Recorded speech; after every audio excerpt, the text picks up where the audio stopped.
Oi, eu sou a Monalisa Perrone e esse é o Item Mais da CNN.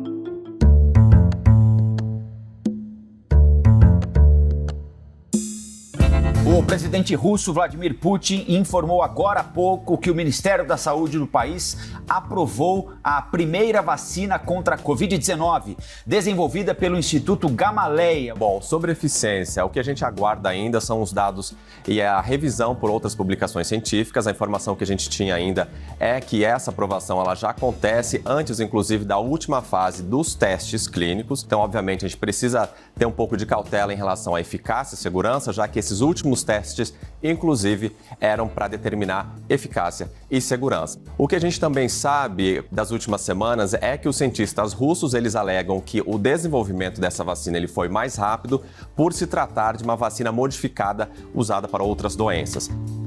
É importante o anúncio feito pela Rússia, evidentemente, mas também é fundamental que, para que as pessoas tenham efetivamente esperança de que há algo importante efetivamente acontecendo, é preciso que sejam cumpridas etapas. Qualquer descoberta científica funciona nesse sentido. Então, a publicação em revistas científicas que justifiquem os métodos pelos quais foi obtido determinado resultado, quais métodos foram esses, quantas pessoas foram testadas, quais foram as respostas nessas pessoas testadas. Não há, por enquanto, pelo menos publicada, nenhuma resposta nesse sentido. O planeta quer a vacina, mas também é preciso que sejam apresentados os dados que comprovem a eficácia. E desde o primeiro momento que a gente noticiou isso aqui, o mundo também voltou os olhares para a Rússia com esse questionamento de perfeito, que bom que vocês já estão avançados nessa caminhada, mas onde estão as informações que comprovem? O Ministério da Saúde da Rússia, no início dessa semana, anunciou o registro da primeira vacina contra a Covid-19 no mundo. Ela recebeu o nome de Sputnik V e foi desenvolvida pelo Instituto Gamaleya, de Moscou. O país planeja uma aplicação em massa entre os russos logo agora em outubro. E segundo o chefe do grupo que financia a pesquisa, o imunizante deve estar disponível para outros países em novembro. E aqui no Brasil, o estado do Paraná assinou um acordo de cooperação para os testes da vacina.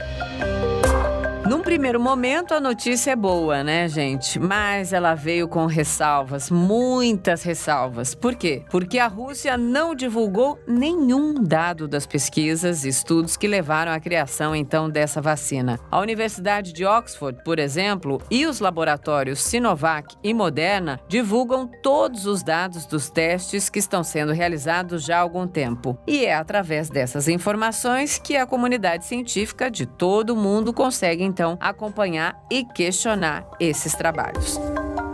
Bom, como essas informações da vacina russa não foram divulgadas, é oportuno a gente entender nesse episódio como é que funciona o desenvolvimento de vacinas e as dúvidas, sobre a segurança da vacina russa. Eu recebo aqui no Item Mais a vice-presidente da Sociedade Brasileira de Imunizações, a Isabela Balalé. Isabela, obrigada por falar com a gente. Quero já começar rapidinho perguntando para você, se você está recebendo muita mensagem com gente perguntando sobre vacinas todos os dias, se as dúvidas são imensas, qual eu confio, qual eu não confio. Conta como é que é a demanda para quem está aí no centro das discussões do assunto mais importante do ano, sem dúvida. Oi, Monalisa, obrigada por me convidar. Esse tema realmente é um tema que não sai, da cabeça de todo mundo. As dúvidas são muitas, não só em relação à vacina Covid, eu acho que isso é todo dia, e depois dessa divulgação do licenciamento na Rússia da vacina russa, as dúvidas aumentaram mais ainda. Mas também dúvidas que são importantes nesse momento, que é sobre a vacinação rotineira, enquanto a Covid está entre nós. Agora, Isabela, o desenvolvimento dessa vacina russa foi muito diferente, do que a gente está acompanhando em relação a vacinas de outras partes do mundo. Um dos pontos, por exemplo, é a falta de divulgação dos resultados dos testes, essa desinformação que está causando perplexidade. Você pode contar para a gente por que é tão importante cada fase de testes de uma vacina para que cada fase seja divulgada? Pode alguém pensar, não, isso é frescura, não interessa, o que eu quero é a vacina. Conta para todo mundo que nos ouve por que é importante a divulgação de cada fase de testes de uma vacina. A divulgação de cada fase, né, e o cumprimento de cada fase, os resultados positivos em relação à segurança e também à eficácia da vacina, é fundamental para que a gente possa ter uma ferramenta desejável, mas uma ferramenta que possa fazer a diferença nesse momento da Covid ou em relação a qualquer vacina. Hoje, quando a gente discute a segurança, a confiança nas vacinas pela população, a gente sabe que se não cumprir essas etapas, os riscos, né, de você ter uma vacina que não funcione, que esteja licenciada, ou uma vacina que possa causar um evento adverso grave porque não passou pelos critérios de segurança ou porque não apresentou esses critérios de segurança, isso não só prejudica em relação a essa expectativa de todos, que é uma vacina que possa proteger da Covid, essa doença que tanto abala todo o planeta, mas também a confiança em todas as outras vacinas. Então, o não cumprimento dessas etapas significa um retrocesso, significa trazer para a população a desconfiança. E o que a gente precisa é dar segurança para essas pessoas. Pois é. Agora, eu vou trazer detalhes aí da divulgação dessa vacina russa, detalhes que chamaram a minha atenção como jornalista, como cidadã e, claro, como uma pessoa que anseia e muito o dia que eu vou poder falar para todo mundo aqui no podcast ou na TV. Sim, temos uma vacina. Sim, podemos começar a nos imunizar contra a Covid-19. Isabela, o presidente russo, o Vladimir Putin, ali falou logo em seguida do ministro da Saúde russo, ele foi e disse, gente, é seguro? Minha filha tá aí, tá tomando, participou dos testes, eu tomei, eu participei. Você pode contar pra gente o que significa um líder mundial não dar importância, por exemplo, da divulgação e de todo o procedimento dos testes, das fases, e colocar a família no meio de uma discussão que é de interesse mundial? Pois é uma coisa nova, como tudo na Covid. Em relação à filha ter participado, né, como voluntária numa pesquisa, isso é importante, né? Que bom que a filha teve essa atitude. É importante que a gente tenha voluntários. A gente tem aí várias fase 3, né? Que é quando a gente aplica a vacina na população, num grupo maior da população. O que é importante é que não significa nada uma pessoa ter recebido a vacina e não ter apresentado nenhum evento adverso grave, né? Como eu vi também esse relato na mídia. O que a gente precisa na fase 3, porque a fase 2, Mona Lisa, é uma fase que você vai testar a vacina num grupo pequeno. E ali você vai dizer, a vacina parece segura, ou se mostrou segura nessa fase 2 e se mostrou capaz de induzir a produção de anticorpos. Mas tem muito mais do que isso para você chegar a uma vacina. Você precisa ter um número grande de pessoas que receberam a vacina para aumentar, digamos, a chance de um possível evento adverso se demonstrar. Você precisa muito mais do que saber que foi capaz de produzir anticorpos, porque às vezes uma vacina é capaz de impulsionar a produção de anticorpos, mas não protege da doença. Isso já aconteceu com outras vacinas que não foram à frente. Então não significa muito, né? Você ter um relato de segurança de eventos adversos leves numa determinada pessoa. Agora, Isabela, também tem a tal teoria da conspiração, né? Que tá bombando nas redes sociais. Meu Deus, como eu li bobagem. Tem muita gente dizendo que tem uma razão pro Putin e pro ministro da Saúde dele lá não divulgarem, não tornarem esses dados transparentes por causa da disputa mundial em relação à criação de uma vacina. Qual vai ser o país do mundo que vai dar aquela carimbada lá? Nós fomos os primeiros. Isso é balela ou isso pode ter até um fiozinho de verdade quando se fala sobre essa batalha mundial? É inacreditável que a gente está vivendo hoje, né? A gente retrocedeu e é incrível que com tanta tecnologia, tanto avanço da ciência, do conhecimento da própria população, diante dessa calamidade, né, que vivemos hoje, uma doença com potencial grave, com um número grande de casos em todo o mundo ao mesmo tempo, enfim, uma pandemia, a gente parece que retrocedeu lá no tempo em que a influenza, a gripe, aliás, fica uma curiosidade aqui, influenza, né, que é o nome do vírus que causa a gripe, contra o qual a gente vacina todo ano, ele tem esse nome que lá atrás, na Idade Média, quando a gripe matava várias pessoas, a população entendia que isso era um castigo dos deuses, uma influência dos deuses. Então, esse tipo de reação a gente volta a assistir hoje e ver com comunicações como essa, né, de uma vacina que foi licenciada, mas que não tem dados. É claro que isso, e tanta disputa, infelizmente a gente vê sim, disputas políticas, comerciais, enfim, interesses de todo lado, claro que leva a população a imaginar e isso, o medo traz isso, né? Então esse é um cenário que a gente está vivendo e realmente é desejável que as autoridades tenham mais responsabilidade naquilo que comunicam com a população. Concordo 100%. Sabe que também tenho ouvido uma outra pergunta muito comum e muitas vezes tento responder, mas eu não sou a pessoa que tem que responder o que estão me perguntando. Então eu vou perguntar para você, que é a pessoa credenciada para isso. Quais são os efeitos colaterais que a gente pode ter caso uma vacina não seja totalmente segura? Eu recebi essa pergunta ontem, acho que umas 20 vezes. Pois é, mas aí eu vou ter que te frustrar, porque eu também não tenho como responder Meu isso. Deus!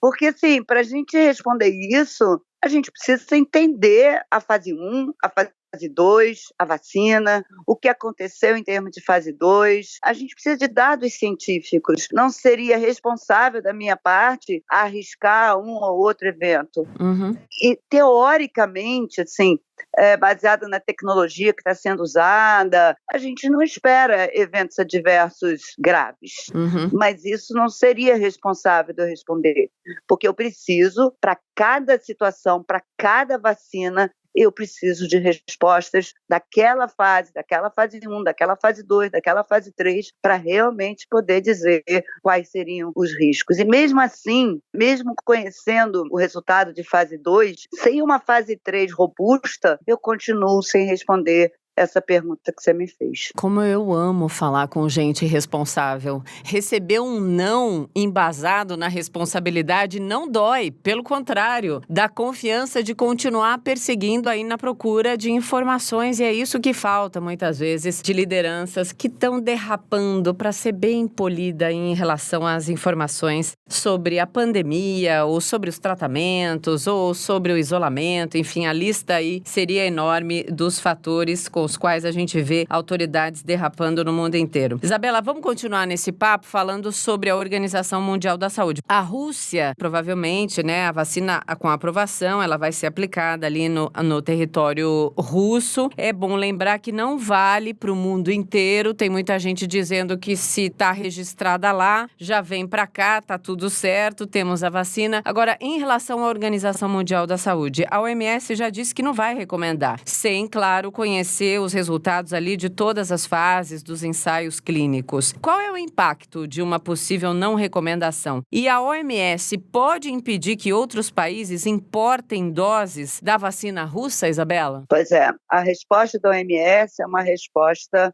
responsável.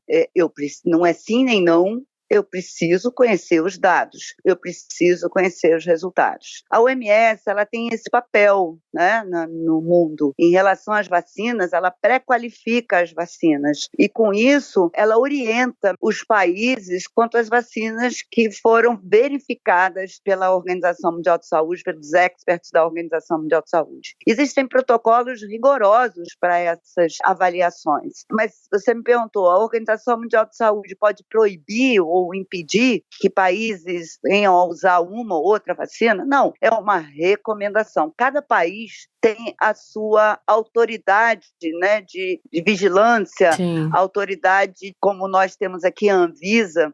Então, uma vacina no Brasil só vai entrar se a Anvisa avaliar esses critérios, né, esses resultados. Mesmo que seja, como eu também já vi, a possibilidade de fase 3 da vacina russa no Brasil. Para que uma vacina, e nós temos 2 aqui no Brasil, uma que já está em fase 3, para que a vacina entre em fase 3 seja aplicada aqui como pesquisa, antes disso a Anvisa tem que aprovar o início dessa pesquisa. Então, sem dados, nada existe. Não é ciência, não é seguro, enfim, não é possível. Mas proibido não é.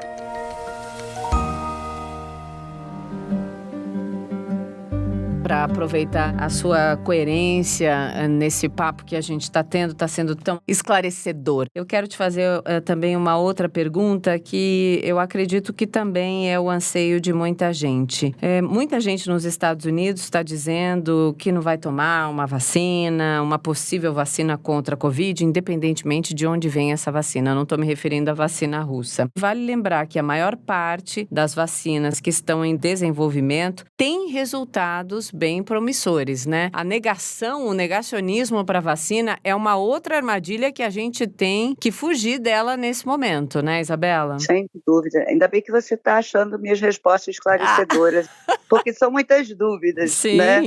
Mas, enfim, o risco maior é esse. E hoje, a Organização Mundial de Saúde, e eu participo de um grupo da Organização Mundial de Saúde, o Vaccine Safety Net, e essa discussão, né, sobre estarmos preparados para a negação da vacina Covid, e não só a negação da vacina Covid, mas uma sequela, digamos ainda, num movimento maior ainda de negação às vacinas de rotina. Isso destruiria o mundo. A gente já vive um risco hoje grande, graças à Covid, em relação às doenças que estão eliminadas no nosso país. A confusão, a informação truncada, a falta de responsabilidade na comunicação e a falta de certeza, né, no que a gente está oferecendo para a população, isso pode gerar, sim, um retrocesso maior ainda em termos de vacinação.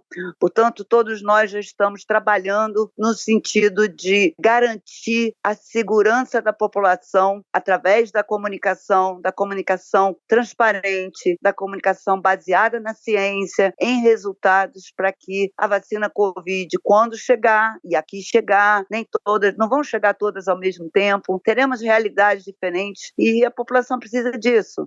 A gente é médico, né? E claro, tem outros profissionais da saúde envolvidos nisso. O que a gente tem que dar para a população e o que a população pede é a nossa segurança. Se a gente se confunde, se a gente trunca a comunicação, não há quem possa dar segurança para a população. Total, quero bater palmas para você. Ah, meu Deus do céu, sem dúvida. Eu vou ficar boba, hein? Fica não. Vou me achar, hein?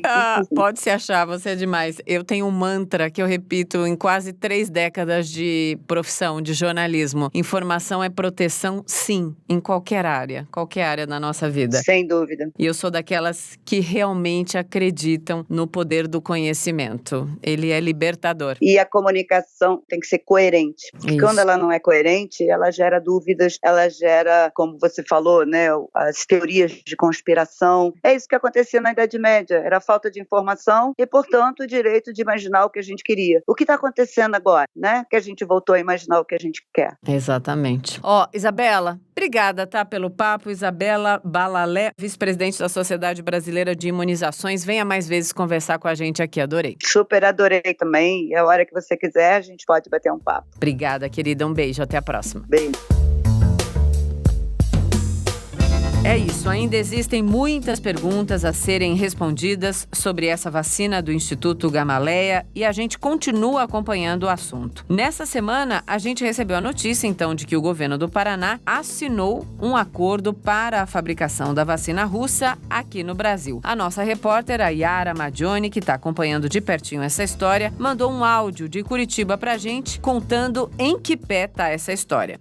Oi, Mona. Aqui é a Yara, falo de Curitiba e nesta semana estou acompanhando bem de perto as negociações do Paraná com a Rússia para a produção da vacina contra a Covid-19. No fim do mês passado, no dia 24 de julho, o chefe da Casa Civil do Paraná, Guto Silva, participou de uma reunião com o embaixador da Rússia no Brasil, Sergei Akopov, e também outras autoridades, tanto paranaenses quanto russas, para tratar de uma parceria entre o Estado e o país para a produção de vacina. Naquela ocasião, foi dado um primeiro passo para que essa cooperação aconteça.